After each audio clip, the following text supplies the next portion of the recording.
কবি বদ্রীনাথ পালের কবিতা মহান ছেলে।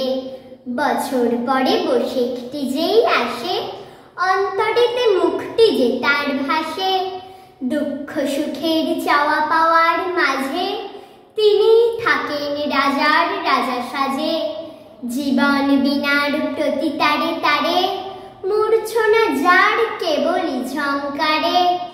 আধার মাঝে আলোক রেখা যিনি, হৃদ আসনের দেবতা যে তিনি।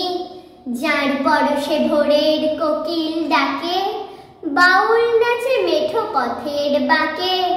ঢেউয়ের মাতন জাগে নদীর কূলে, মৌমাছি ধায় ফুল হতে আন ফুলে। দুঃখ হতাশায় আশার আলো জেলে, এগিয়ে আসেন যিনি দুহাত মেলে। লেখনী যার শ্রাবণ ধারার মতো, দেয় ধৈর্যে রুক্ষ কঠিন যত।